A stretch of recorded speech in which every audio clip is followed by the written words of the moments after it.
મારું નામ રિઝવાન કાદરી છે. હું એઝ એન આર્કિટેક્ટ પ્રેક્ટિસ કરી રહ્યો છું.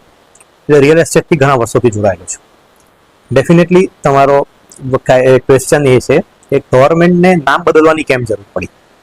હું એટલું જ કહીશ કે ગવર્મેન્ટે ફક્ત કાયદાનું નામ બદલ્યું છે, બાકી કાયદો જે આજથી 91થી જે અમલમાં છે એ સેમનો સેમ કાયદો અમલમાં છે, એમાં કોઈ ચેન્જ નથી. જૂનામાં આપણે જેવું કે આમાં લોકો અલગ રીતે વાત કરતા હતા, જે હિન્દુ મુસ્લિમ કાયદો કહેતા હતા, કોઈ અસાનધારો કહેતા હતા. આ બધી વસ્તુથી કેવું થતું હતું કે આજની પોલિટિકલ પાર્ટી જે છેલ્લા 30 વર્ષથી ગુજરાતમાં રાજ કરે છે એને એક માટે ખોટો મેસેજ જતો હતો. એવું લાગતું હતું કે અસાનધારો એટલે શું 30 વર્ષથી અત્યારે જે સરકાર કામ કરી રહી છે એ ગુજરાતને શાંત નથી કરી શકી, આજ સુધી ગુજરાત શું અશાંત છે, એવો મેસેજ જતો હતો. એટલે એ લોકોએ આ નામનો નામનું નામ જ બદલ્યું છે, ખાલી એને નિર્દેશિત એરિયા કરીને વાળો કાયદો કરીને એક નામ આપેલ છે. એની જરૂરત કેમ? હું તમને એ રીતે કહીશ કે જનરલી કોઈ પણ માણસમાં કાયદાની પાછળ એવું હશે કે એક સારી નિયતથી કાયદો બનાવવામાં આવે છે. આ કાયદો 91માં બનાવવામાં આવ્યો હતો ત્યારે ગુજરાતના અંદરમાં પરિસ્થિતિ ઘણી ગંભીર હતી. એકબીજામાં મુસ્લિમનો હિન્દુ પર અને હિન્દુનો મુસ્લિમ પર, એકબીજાના અલ્પસંખ્યકનો બહુસંખ્યક પર ટ્રસ્ટ જતો રહ્યો હતો. અને ટ્રસ્ટ જતો રહેવાથી એવું થયું હતું કે એકબીજાના એરિયામાંથી પલાયન થઈ રહ્યું હતું.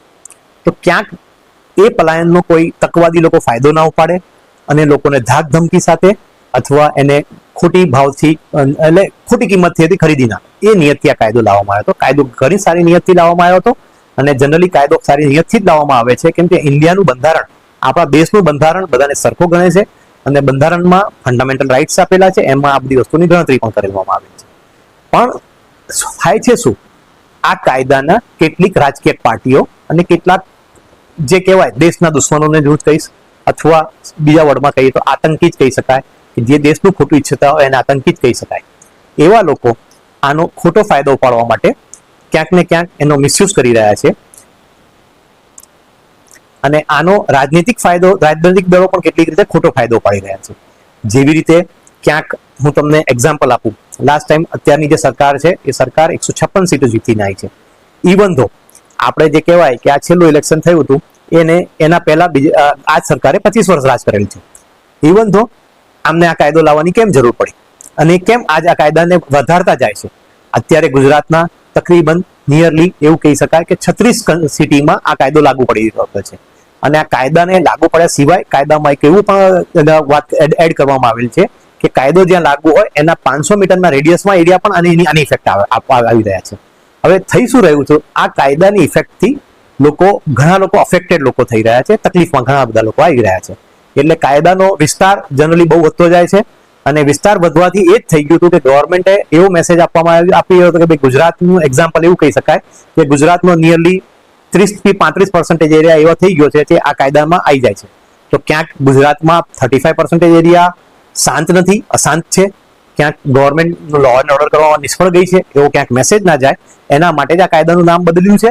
અને એના માટે જ આ કાયદાને એક અલગ રીતે મૂલ્યાંકન કરીને અલગ રીતે ઇમ્પ્લિમેન્ટ કરવામાં આવી રહ્યું છે.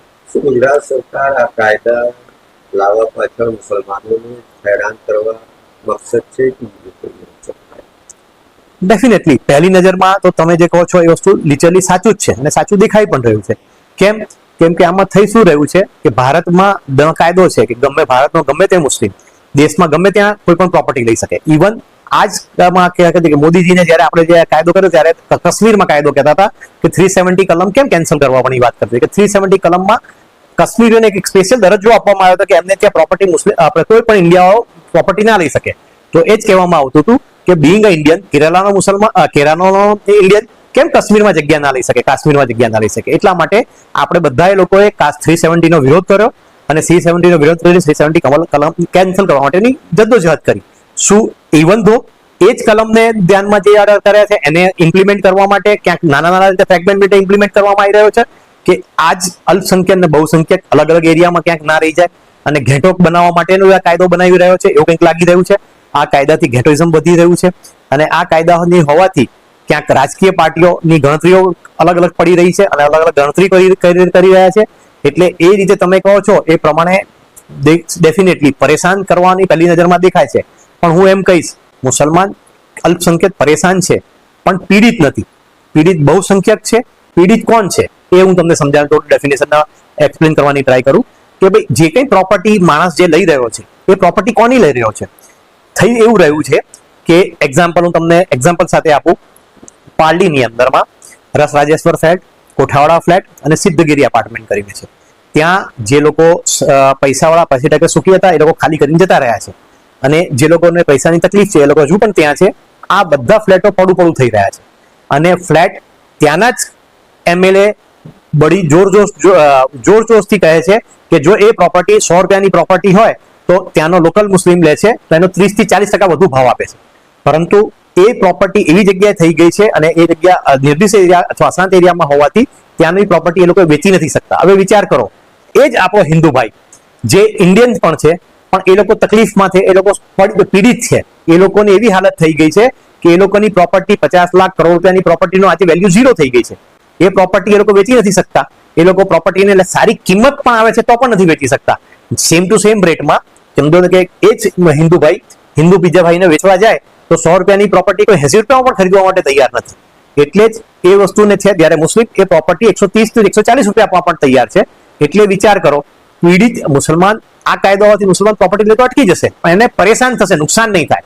નુકસાન આપણા હિન્દુ ભાઈનું થશે, અને નુકસાન એ ભાઈનું થશે કે એ લોકોને આપણે સમજવાની જરૂર છે. આ પોલિટિકલ પાર્ટી ખોટા નેરેટિવ ઉભા કરીને, ખોટા વાયદા કરીને આપણા જ સમજો ને આપણે જે કહેવાય દેશના હિન્દુ ભાઈઓને નુકસાન કરી રહ્યા છે. એ સમજતા નથી. અને જે લોકો તકલીફમાં છે એ લોકોને જઈને પૂછો એ લોકોને શું તકલીફો છે. ત્યાં કેટલાક 2-5 ફેમિલી એવી છે આજે પણ રહે છે. કેમ કે એ લોકો પાસે એ પ્રોપર્ટી વેચાય તો નવી જગ્યાએ શિફ્ટ થાય, અને એ લોકો પાસે ચોઈસ છે. જે લોકો પાસે ચોઈસ હતી એ લોકો પાસે ચોઈસ થઈને મૂવ થયા છે. એ લોકો બોપલ, સેલા, સિલજ, ચાંદખેડા, ઘણી બધી આપણે વટવા સારા એરિયામાં શિફ્ટ થઈ ગયા છે. શિફ્ટ થવાનું રીઝન કે એ લોકો પાસે ચોઈસ છે, જ્યારે મુસ્લિમ પાસે ચોઈસ નથી. એટલે મુસ્લિમને ત્યાં પ્રોપર્ટી લેવી પડે છે. અને ડિમાન્ડ અને સપ્લાયના પોઈન્ટ ઓફ વ્યૂ જોવા ગયા એટલા માટે એ લોકોની ડિમાન્ડ વધુ છે, સપ્લાય ઓછો છે, એટલે 100 રૂપિયાની વસ્તુ 130 રૂપિયામાં એ લોકો ખરીદે છે. જો સાહેબ, શું આ નામ બદલવાથી અમલદારી સાહી છે એ બચશે યા ઘટશે? કોઈ પણ કાયદામાં આપણે ગુડ ગવર્નન્સની વાત કરતા હોઈએ છીએ, એટલે ઇન્ડિયામાં આપણે એવી રીતે વાત કરવા માંગે છે કે ભાઈ મામલતદાર સાઈડ ઘટાડો, કાયદાની રિસ્ટ્રિક્શન ઘટાડો અને ડેવલપમેન્ટ પ્રોગ્રેસ કરવાનું જવું જોઈએ. પણ આ કાયદાથી એનાથી ઊંધું થઈ રહ્યું છે. એના 2 એક્ઝામ્પલ આપીશ. એક્ઝામ્પલ પેલું એક આપીશ. જસ્ટ વાત એવી થઈ રહી છે કે આ એરિયા, આ જે નિર્દિષ્ટ એરિયા જે કહેવાય એ નિયરલી ગુજરાતની 36 સિટીઓમાં થઈ ગયું છે. અને 36 સિટીઓના જે એરિયામાં નિર્દિષ્ટ એરિયા કરે છે એના 500 મીટર રેડિયસમાં પણ થઈ ગયા છે. એટલે એનાથી થઈ શું રહ્યું છે, એક્ઝામ્પલ હું તમને વાત કરું કે લેટ મી કન્સિડર, કેવી રીતે કન્સિડર કરીએ કે ભાઈ આ કાયદામાં રહેવા વાળા 100 માણસો છે. 100 માણસમાંથી હાર્ડલી એવું કહીશ કે 15, કેમ કે 15 થી 20% જ મુસ્લિમ્સ છે. બાકીના જે છે 80 થી જે કહેવાય કે 80 થી 85% હિન્દુ છે. જ્યારે એ લોકો જ્યારે દસ્તાવેજ કરવા જાય છે ત્યારે જનરલી ગુજરાતમાં કહેવાય કે દસ્તાવેજમાં કોઈ પૈસાનો ખર્ચ ના થવો જોઈએ. તમારે ઓફિશિયલ પૈસા સિવાય 1 રૂપિયા આપવાની જરૂર ના હોય. પણ અંડર ટેબલ આપણે ગુજરાતીઓ પ્રેક્ટિકલ છે, વ્યવહારની વાત કરીએ છીએ. વ્યવહાર દર ફાઇલે 5000 રૂપિયા તો આપણે આપી જ દઈએ છીએ.